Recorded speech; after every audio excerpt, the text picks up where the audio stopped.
টাইমেটলৈ স্বাগতম মই অভিলাষ আৰু লৈ আহিছো এটা ডাঙৰ খবৰ আমেৰিকাৰ ৰাষ্ট্ৰপতি ডোনাল্ড ট্ৰাম্পক এবাৰ আমেৰিকাই প্ৰত্যুত্তৰ দিছে সমান্তৰালকৈ স্পষ্টকৈ কৈছে ইৰানে স্পষ্টকৈ কৈছে আমেৰিকাই যদি ইৰানত লক্ষ্য কৰে তেন্তে ভয়াবহ পৰিস্থিতি হ'ব ভয়ংকৰ যুদ্ধ হ'ব ইৰানত লক্ষ্য কৰিলে ভয়ংকৰ যুদ্ধ হ'ব যুদ্ধৰ ঘোষণা কৰা হ'ব সম্পূৰ্ণৰূপে মোকাবিলা কৰিবলৈ সাজু হৈছে ইৰান আৰু বৰ্তমান সময়ত আমেৰিকাক প্ৰত্যুত্তৰ দিছে ইৰানে আৰু এই সন্দৰ্ভত সবিশেষ লৈ অহাৰ চেষ্টা কৰিছে জনাইছো ডাঙৰ খবৰ টাইম এইট বিগ ব্ৰেকিং আমেৰিকাৰ ৰাষ্ট্ৰপতি ট্ৰাম্পক প্ৰত্যুত্তৰ দিছে ইৰানে ইৰানক লক্ষ্য কৰি ল'লেই ভয়ংকৰ পৰিস্থিতি হ'ব এই মন্তব্য হৈছে আয়াতুল্লাহ আলী খেমেনিৰ সাজু হৈ আছে ইৰান যদি আমেৰিকাই ইৰানক লক্ষ্য কৰে তেন্তে ভয়াবহ পৰিস্থিতি হ'ব ভয়াবহ পৰিস্থিতিৰ সৈতে মোকাবিলা কৰিবলৈ সাজু হৈ আছে ইৰান এই মন্তব্য আয়াতুল্লাহ আলী খেমেনিৰ আমেৰিকাই ইৰানক আক্ৰমণ কৰিলে ভয়ংকৰ পৰিস্থিতি হ'ব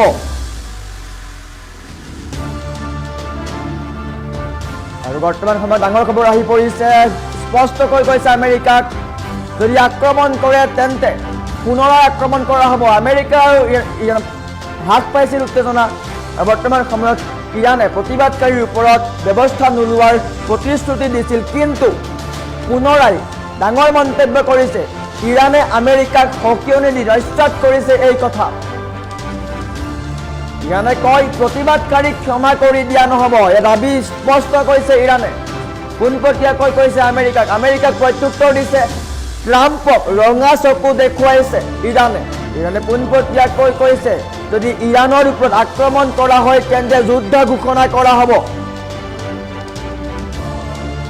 ইৰানৰ এই প্ৰত্যুত্তৰত চিন্তিত হৈ পৰিছে ট্ৰাম্প কিয়নো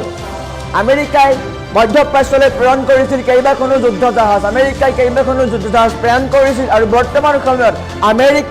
আমেৰিকাক প্ৰত্যুত্তৰ দিছে ইৰানে আমেৰিকাৰ ৰাষ্ট্ৰপতি ট্ৰাম্পক প্ৰত্যুত্তৰ দিছে ৰঙা চকু দেখুৱাইছে ইৰানে পোনপটীয়াকৈ কৈছে যদি ইৰানক লক্ষ্য কৰি লোৱা হয় তেন্তে ইৰানেও প্ৰত্যুত্তৰ দিব যদি আমেৰিকাই আক্ৰমণ কৰে তেন্তে যুদ্ধ ঘোষণা কৰা হ'ব এই দাবী হৈছে আমেৰিকাৰ ক্ষমা কৰিব ইৰানৰ আৰু বৰ্তমান সময়ত সাজু হৈ পৰিছে ইৰানৰ দাবী ভয়াবহ পৰিস্থিতিৰ সৈতে মোকাবিলা কৰিবলৈ সাজু হৈ আছে ইৰান আমেৰিকাই যদি প্ৰত্যুত্তৰ দিয়ে তেন্তে ইৰানেও ইয়াৰ ব্যৱস্থা গ্ৰহণ কৰিব ইৰানেও ইয়াৰ প্ৰত্যুত্তৰ দিব আৰু বৰ্তমান সময়ত ডাঙৰ মন্তব্য কৰিছে মধ্যপ্ৰাচ্যত পুনৰ এবাৰ যুদ্ধৰ দামামা হ'ব নেকি প্ৰশ্ন উত্থাপন হৈছে মধ্যপ্ৰাচ্যত পুনৰ অশান্ত হ'ব নেকি আহি পৰিছে খবৰ আমেৰিকা আৰু ইৰানৰ মাজত উত্তেজনা হ্ৰাস পাইছিল কিন্তু পুনৰ এনে হোৱা দেখিবলৈ পোৱা গৈছে বৰ্তমান সময়ত ইৰানে স্পষ্ট কৰিছে যে আমেৰিকাই যদি লক্ষ্য কৰে ইৰানক বা তেহৰানক তেন্তে ইৰানেও ইয়াৰ যোগ্য প্ৰত্যুত্তৰ দিব ৰঙা চকু দেখুৱাইছে ট্ৰাম্পক প্ৰত্যুত্তৰ দিছে ইৰানে স্পষ্ট কৰিছে এই কথা আয়াতুল্লাহ আলী খেমেনিয়ে স্পষ্ট কৰিছে এই কথা যদি আমেৰিকাই টাৰ্গেট কৰে বা আক্ৰমণ কৰে তেন্তে ইৰানেও প্ৰত্যুত্তৰ দিব আমেৰিকাৰ ৰাষ্ট্ৰপতি ডোনাল্ড ট্ৰাম্পক পূৰ্ণ প্ৰত্যুত্তৰ দিছে স্পষ্টকৈ সকিয়নি দিছে আমেৰিকাৰ ৰাষ্ট্ৰপতি ডোনাল্ড ট্ৰাম্পে ইৰানক কৈছিল প্ৰতিবাদকাৰীৰ ওপৰত আক্ৰমণ নকৰিব প্ৰতিবাদকাৰীৰ ওপৰত লাঠিচালনা নকৰিব কিন্তু বৰ্তমান সময়ত ইৰানে ট্ৰাম্পক সকিয়নি দিছে আৰু তাৰ পিছতে চিন্তিত হৈ পৰিছে ট্ৰাম্প কিয়নো ইৰানৰ এনে সাহসৰ ফলত চিন্তিত হৈ পৰিছে ট্ৰাম্প ইৰানে ইমান সাহস ক'ত পাইছে মধ্যপ্ৰাচ্যত বৰ্তমান সময়ত আমেৰিকাই যুদ্ধৰ জাহাজ পঠিয়াইছে আমেৰিকান সেনা পঠিয়াইছে কিন্তু ইৰানে পোনপটীয়াকৈ কৈছে যদি ইৰানক টাৰ্গেট কৰা হয় তেন্তে আমিও প্ৰত্যুত্তৰ দিম আমিও যুদ্ধ ঘোষণা কৰিম এই মন্তব্য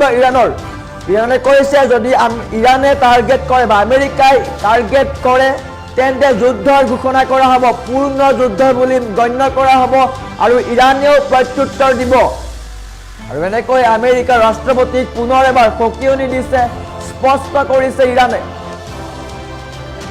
স্পষ্ট কৰিছে যদি প্ৰতিবাদকাৰীৰ ওপৰত ইৰানে চিন্তা কৰিব ইৰানে কি সিদ্ধান্ত গ্ৰহণ কৰিব লাগে সেই সিদ্ধান্ত গ্ৰহণ কৰিব আমেৰিকাৰ ইয়াত প্ৰয়োজন নাই প্ৰতিবাদকাৰীক ক্ষমা কৰি দিয়া নহ'ব গতিকে আমেৰিকাকো স্পষ্ট সকিয়নি যদি আমেৰিকাই টাৰ্গেট কৰে বা আক্ৰমণ কৰে তেন্তে ইয়াৰ যোগ্য প্ৰত্যুত্তৰ দিয়া হ'ব ইৰান সাজু হৈ উঠিছে বৰ্তমান সময়ত মধ্যপ্ৰাচ্যত পুনৰ অস্থিৰ হোৱা দেখিবলৈ পোৱা গৈছে মধ্যপ্ৰাচ্যত যুদ্ধৰ দামামা আৰম্ভ হৈছে পুনৰ যুদ্ধ হ'ব নেকি এই প্ৰশ্ন উত্থাপন হৈছে আৰু বৰ্তমান এনেকৈ মধ্যপ্ৰাচ্য যুদ্ধৰ উকমুকনি হোৱা দেখিবলৈ পোৱা গৈছে মধ্যপ্ৰাচ্যত পুনৰ এবাৰ যুদ্ধ হ'ব পাৰে ভয়ংকৰ যুদ্ধ হ'ব পাৰে ইৰানে স্পষ্ট কৰিছে যদি আমেৰিকাই লক্ষ্য কৰে বা আক্ৰমণ কৰে তেন্তে আমিও প্ৰত্যুত্তৰ দিম আমিও যুদ্ধ বুলি গণ্য কৰিম আৰু তাৰ ফলত ভয়ংকৰ পৰিস্থিতি হ'ব পুনৰ এবাৰ মধ্যপ্ৰাচ্যত আৰম্ভ হ'ব যুদ্ধ যদি এনেকুৱা হয় তেন্তে আমেৰিকায়ো কিন্তু প্ৰত্যুত্তৰ দিব সমান্তৰালকৈ ইৰানেও প্ৰত্যুত্তৰ দিব আৰু বৰ্তমান সময়ত ইৰাণ সাজু হৈ আছে বুলি কৈছে ইৰানে স্পষ্ট কৰিছে এই কথা যে ইৰানে সকলো সামৰিক বাহিনী বা সামৰিক যুদ্ধ জাহাজ সকলো সাজু হৈ আছে যিকোনো পৰিস্থিতিৰ সৈতে মোকাবিলা কৰিবলৈ আমি সাজু বুলি কৈছে যদি প্ৰয়োজন হয় তেন্তে আমি যুদ্ধ কৰিম এই মন্তব্য বা এই প্ৰতিক্ৰিয়া প্ৰকাশ কৰিছে ইৰানে আৰু বৰ্তমান সময়ত ডাঙৰ খবৰ আহি পৰিছে আমেৰিকালৈ পোনপটীয়াকৈ সকিয়নি ইৰানে কৈছে ৰাষ্ট্ৰপতি ডোনাল্ড ট্ৰাম্পক সকিয়নি দিছে ডোনাল্ড ট্ৰাম্পক স্পষ্টকৈ কৈছে যদি আমেৰিকাই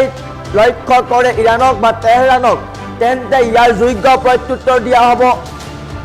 পোনপটীয়াকৈ যুদ্ধ বুলি ঘোষণা কৰা হ'ব এই মন্তব্য ট্ৰাম্পৰ এই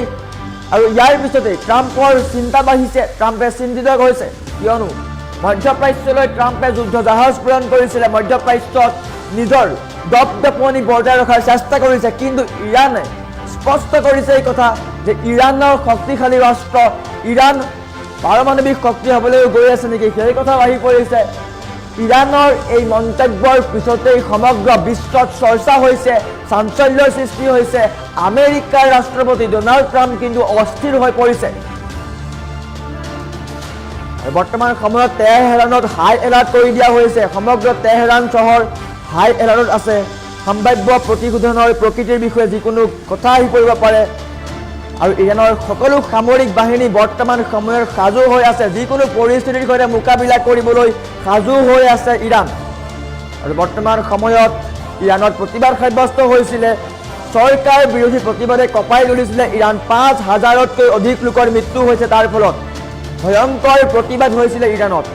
আৰু ট্ৰাম্পে ডাভোছ ভ্ৰমণৰ পৰা আমেৰিকালৈ উভতি অহাৰ পিছতে শেহতীয়া পৰিস্থিতিৰ সৃষ্টি হৈছে যাৰ ফলত দুয়োখন দেশৰ মাজত পুনৰ এবাৰ উত্তেজনা অধিক বৃদ্ধি হোৱা দেখিবলৈ পোৱা গৈছে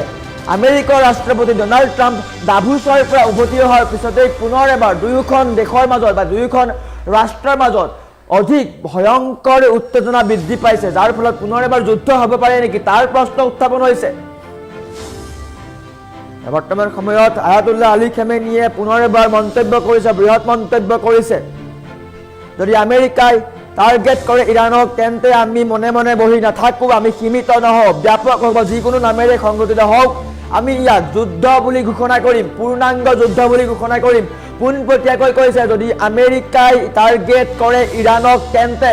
যুদ্ধ বুলি মানি লোৱা হ'ব যুদ্ধ বুলি গণ্য কৰা হ'ব আৰু তাৰ পিছতে প্ৰত্যুত্তৰ দিয়া হ'ব ইৰাণৰ এই মন্তব্যৰ পিছতে বা ইৰাণৰ এই সকিয়নিৰ পিছতে ট্ৰাম্প চিন্তাত পৰিছে যদি ট্ৰাম্পে ইয়াৰ প্ৰত্যুত্তৰ দিয়ে তেন্তে কিন্তু মধ্যপ্ৰাচ্যত পুনৰ এবাৰ ভয়ংকৰ পৰিস্থিতি হ'ব যুদ্ধৰ দামামা আৰম্ভ হ'ব ইৰানে কিন্তু নিজকে হাৰ মনা নাই ইৰাণ নাচুৰ বান্দা ইৰানে স্পষ্ট কৰিছে আমেৰিকালৈ আমি ভয় নকৰোঁ আমেৰিকাই যদি আমাক টাৰ্গেট কৰে বা আমাক লক্ষ্য কৰে তেন্তে আমিও ইয়াৰ যোগ্য প্ৰত্যুত্তৰ দিম আৰু ইয়াৰ পিছতে সমগ্ৰ বিশ্বত চাঞ্চল্যৰ সৃষ্টি হৈছে সমগ্ৰ বিশ্বত এটা কথা আলোচনা হৈছে যে মধ্যপ্ৰাচ্যত পুনৰ এবাৰ যুদ্ধ হ'ব নেকি কিয়নো আমেৰিকাই ইৰাণক স্পষ্ট কৰিছিল যে প্ৰতিবাদকাৰীৰ ওপৰত কোনো ধৰণৰ ব্যৱস্থা গ্ৰহণ নকৰিব প্ৰতিবাদকাৰীক হত্যা নকৰিব কিন্তু ইৰাণে কৈছে যে প্ৰতিবাদকাৰীক ক্ষমা কৰা নহ'ব প্ৰতিবাদকাৰীক কোনো কাৰণত ক্ষমা কৰা নহ'ব আৰু ইৰাণক স্পষ্ট কৰিছে আমেৰিকাক যে আমেৰিকাই যদি এইবিলাক কাৰণত যদি টাৰ্গেট কৰে বা আক্ৰমণ কৰে ইৰাণক তেন্তে ইৰাণেও কিন্তু প্ৰত্যুত্তৰ দিব ইয়াক সহজ প্ৰত্যুত্তৰ নহ'ব ইয়াক সুলভ প্ৰত্যুত্তৰ নহ'ব যুদ্ধ বুলি ঘোষণা কৰা হ'ব এনেকৈ আয়াতুল্লাহ আলী খামেনী বা ইৰাণে মন্তব্য কৰিছে যে পুনৰ এবাৰ ভয়ংকৰ পৰিস্থিতি হ'ব নেকি মধ্যপ্ৰাচ্যত কিয়নো যুদ্ধৰ উকমুকনি হৈ আছে কেইবা মাহ ধৰি এই যুদ্ধৰ উকমুকনি হৈ আছে ইৰাণ অস্থিৰ হৈ আছিলে চৰকাৰ বিৰোধী প্ৰতিবাদৰ ফলত ইৰাণত কেইবাগৰাকী লোকৰ মৃত্যু হৈছে, 5,000ৰো অধিক লোকৰ মৃত্যু হৈছিল। আৰু বৰ্তমান সময়তো কিন্তু ইৰাণৰ প্ৰতিবাদ অব্যাহত আছে। আমেৰিকাই কিন্তু ইৰাণক কৈছিলে যে প্ৰতিবাদকাৰীক টাৰ্গেট নকৰিব, প্ৰতিবাদকাৰীক হত্যা নকৰিব, যদি এনেকুৱা কৰে তেন্তে ভয়াৱহ পৰিস্থিতি হ'ব। আমেৰিকাই প্ৰত্যুত্তৰ দিছিলে ইৰাণক, স্পষ্ট কৰিছিলে ইৰাণক যে ইৰাণে যদি প্ৰতিবাদকাৰীৰ ওপৰত আক্ৰমণ কৰে বা হত্যা কৰে বা গুলীচালনা কৰে তেন্তে ভয়ংকৰ পৰিস্থিতি হ'ব। আৰু বৰ্তমান সময়ত প্ৰত্যুত্তৰ দিছে ইৰাণে। আমেৰিকাৰ ৰাষ্ট্ৰপতি ডোনাল্ড ট্ৰাম্পলৈ সকিয়নি দিছে, যদি আমেৰিকাই টাৰ্গেট কৰে ইৰাণক তেন্তে আমেৰিকাক টাৰ্গেট কৰা হ'ব। ইৰাণেও ইয়াৰ প্ৰত্যুত্তৰ দিব, যুদ্ধ বুলি ঘোষণা কৰিব, যুদ্ধ বুলি গণ্য কৰা হ'ব বুলি কৈছে। স্পষ্টকৈ সকিয়নি দিছে, যদি আমেৰিকাই টাৰ্গেট কৰে ইৰাণক তেন্তে ইৰাণেও ইয়াক যুদ্ধ বুলি ঘোষণা কৰিব আৰু যিকোনো পৰিস্থিতিৰ কাৰণে মোকাবিলা কৰিবলৈ সাজু হৈ আছে ইৰাণ। আৰু ইয়াৰ পিছতে পুনৰ এবাৰ বিশ্বত যুদ্ধৰ উকমুকনি হৈছে, মধ্যপ্ৰাচ্যত যুদ্ধৰ উকমুকনি হৈছে। আমেৰিকাই কিন্তু শেহতীয়াকৈ মধ্যপ্ৰাচ্যৰে প্ৰেৰণ কৰিছিলে যুদ্ধ জাহাজ, সমান্তৰালকৈ মাৰ্কিন সেনা প্ৰেৰণ কৰিছিলে। আৰু তাৰ পিছতো ইৰাণে স্পষ্ট কৰিছে, ইৰাণে ভয় কৰা নাই, ইৰাণে পোনপটীয়াকৈ কৈছে যদি আমেৰিকাই লক্ষ্য কৰে তেন্তে আমিও মনে মনে বহি নাথাকোঁ, আমিও ইয়াক যুদ্ধ বুলি ঘোষণা কৰিম বা যুদ্ধ বুলি গণ্য কৰিম, প্ৰত্যুত্তৰ দিয়া হ'ব। আৰু ইৰাণৰ এই মন্তব্যৰ পিছতে চিন্তাত পৰিছে আমেৰিকাৰ ৰাষ্ট্ৰপতি, কিয়নো আমেৰিকাৰ ৰাষ্ট্ৰপতিয়ে ইৰাণক তলত ৰখাৰ চেষ্টা কৰিছে, চাপত ৰখাৰ চেষ্টা কৰিছে, কিন্তু ইৰাণৰ দাবী স্পষ্ট কৰিছে ইৰাণে, যদি আমাক আক্ৰমণ কৰে তেন্তে আমিও ইয়াৰ যোগ্য প্ৰত্যুত্তৰ দিম। বৰ্তমান সময়ত এনেকৈ মধ্যপ্ৰাচ্য যুদ্ধৰ গণনা আৰম্ভ হৈছে, যুদ্ধৰ উকমুকনি আৰম্ভ হৈছে। ভয়ংকৰ পৰিস্থিতি হ'ব নেকি, পুনৰ এবাৰ যুদ্ধ হ'ব নেকি, তাক লৈ কিন্তু সকলোৱে চিন্তা কৰিছে।